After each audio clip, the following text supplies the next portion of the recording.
ಸಿದ್ದರಾಮಯ್ಯನವರ ಹೆಸರನ್ನ ರಸ್ತೆಗೆ ಇಟ್ರೆ ತಪ್ಪೇನು? ಬಡವರು ಹಾಗೂ ಜನಸಾಮಾನ್ಯರಿಗೆ ಸಾಕಷ್ಟು ಯೋಜನೆ ಕೊಟ್ಟಿದ್ದಾರೆ ಸಿದ್ದರಾಮಯ್ಯ. ಬಿಜೆಪಿಯಿಂದ ಯಾರೂ ಕೂಡ ನೆಮ್ಮದಿಯಿಂದ ಇಲ್ಲ. ಬಿಜೆಪಿಯವರು ನೆಮ್ಮದಿ ಕೆಡಿಸ್ತಿದ್ದಾರೆ. ಜಾತಿ ಧರ್ಮಗಳ ಮಧ್ಯೆ ಒಂದಷ್ಟು ಗಲಭೆಗಳನ್ನ ತಂದಿಟ್ಟು ನೆಮ್ಮದಿ ಕೆಡಿಸ್ತಿದ್ದಾರೆ. ಹೀಗಾಗಿ 11 ವರ್ಷದಲ್ಲಿ ಬಡವರಿಗೆ ರೈತರಿಗೆ ಒಂದು ಯೋಜನೆ ಕೂಡ ಇವರು ಕೊಟ್ಟಿಲ್ಲ. ಅವರಿಗೆ ನೆನಪಾಗೋದು ಹಿಂದೂ ಮುಸ್ಲಿಂ ಪಾಕಿಸ್ತಾನ ನಮ್ಮಲ್ಲಿರುವಂತ ಅಂಜನಾದ್ರಿ ಬೆಟ್ಟ ಅಷ್ಟೇ.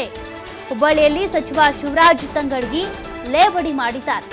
ಬಿಜೆಪಿಯವರು ಯಾವಾಗ ಅಧಿಕಾರಕ್ಕೆ ಬಂದರೂ ಕೂಡ ಹಿಂದೂ ಮುಸ್ಲಿಂ ಪಾಕಿಸ್ತಾನ ಅದೇ ರೀತಿಯಾಗಿ ಕೊಪ್ಪಳದ ಅಂಜನಾದ್ರಿ ಬೆಟ್ಟ ಇದ್ರ ಬಗ್ಗೆ ಮಾತನಾಡ್ತಾರೆ. ಒಂದಷ್ಟು ಧರ್ಮಗಳ ಮಧ್ಯೆ ತಂದಿಡೋ ಕೆಲಸ ಮಾಡ್ತಾರೆ ಬಿಟ್ರೆ ಯಾವ ಅಭಿವೃದ್ಧಿ ಕೆಲಸ ಕೂಡ ಮಾಡಲ್ಲ. ಅಂಥದ್ರಲ್ಲಿ ಸಿದ್ದರಾಮಯ್ಯನವರು ಇಷ್ಟೆಲ್ಲ ಯೋಜನೆ ತಂದಿದ್ದಾರೆ. ಬಡಬಗ್ಗರಿಗೆ ಜನಸಾಮಾನ್ಯರಿಗೆ ಸಹಾಯ ಆಗ್ತಾ ಇದೆ ಯೋಜನೆಗಳಿಂದ. ಹಾಗಾಗಿ ಅವ್ರ ಹೆಸರನ್ನ ರಸ್ತೆಗಿಟ್ರೆ ತಪ್ಪೇನು ಅಂತ ಶಿವರಾಜ್ ತಂಗಡಗಿ ಪ್ರಶ್ನೆ ಮಾಡಿದ್ದಾರೆ.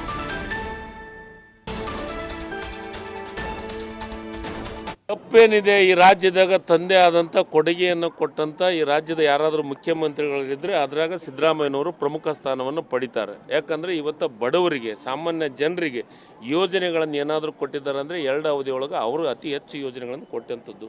ಬಡವರು ಇವತ್ತು ನೆಮ್ಮದಿಯಿಂದ 2 ಹೊತ್ತು ಊಟ ಮಾಡ್ತಾರಂದರೆ ಅದು ಕಾಂಗ್ರೆಸ್ಸು ಮತ್ತು ಸಿದ್ದರಾಮಯ್ಯನವರು. ಬಿ ಜೆ ಪಿಯವರಿಂದ ಯಾರೂ ನೆಮ್ಮದಿಯಿಂದ ಊಟ ಮಾಡೋಕ್ಕತ್ತಿಲ್ಲ. ಇವರು ನೆಮ್ಮದಿಯನ್ನು ಕಳೆಯುವಂಥ ಕೆಲಸವನ್ನು, ಅಂದರೆ ಜಾತಿ ಮಧ್ಯೆ ಜಗಳ ಇವ್ರಿಗೆ ನೆನಪಾಗೋದು. ನಾನು ಒಂದೇ ಒಂದು ಬಿ ಜೆ ಪಿಯವರಿಗೆ ಪ್ರಹ್ಲಾದ್ ಜೋಶಿಯವ್ರಿಗೆ ಹೇಳ್ತೀನಿ, 10 ವರ್ಷ ಆಗಿ ಇದು 11-12ನೇ ವರ್ಷ ಸರ್ಕಾರಕ್ಕೆ ಸೆಂಟ್ರಲ್ ಗೌರ್ಮೆಂಟ್ನಾಗ 11ನೇ ವರ್ಷ ಒಂದೇ ಒಂದು ರೈತರಿಗೆ ಮಾಡಿದ ಯೋಜನೆ ಬಗ್ಗೆ ಮಾತು ಹೇಳಿ ಪ್ರಹ್ಲಾದ್ ಜೋಶಿಯವರು. ಒಂದೇ ಒಂದು ಬಡವರ ಬಗ್ಗೆ ಮಾಡಿದಂಥ ಯೋಜನೆಯನ್ನು ಹೇಳಿ ಪ್ರಹ್ಲಾದ್ ಜೋಶಿಯವರು.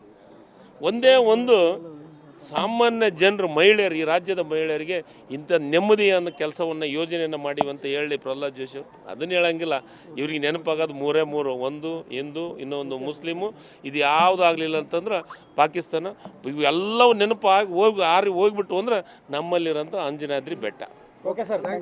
ತಪ್ಪೇನಿದೆ? ಈ ರಾಜ್ಯದಾಗ ತಂದೆ ಆದಂಥ ಕೊಡುಗೆಯನ್ನು ಕೊಟ್ಟಂಥ ಈ ರಾಜ್ಯದ ಯಾರಾದರೂ ಮುಖ್ಯಮಂತ್ರಿಗಳಿದ್ರೆ ಅದ್ರಾಗ ಸಿದ್ದರಾಮಯ್ಯನವರು ಪ್ರಮುಖ ಸ್ಥಾನವನ್ನು ಪಡಿತಾರೆ. ಯಾಕಂದರೆ ಇವತ್ತು ಬಡವರಿಗೆ ಸಾಮಾನ್ಯ ಜನರಿಗೆ ಯೋಜನೆಗಳನ್ನು ಏನಾದರೂ ಕೊಟ್ಟಿದ್ದಾರೆ ಅಂದರೆ 2 ಅವಧಿಯೊಳಗೆ ಅವರು ಅತಿ ಹೆಚ್ಚು ಯೋಜನೆಗಳನ್ನು ಕೊಟ್ಟಂಥದ್ದು.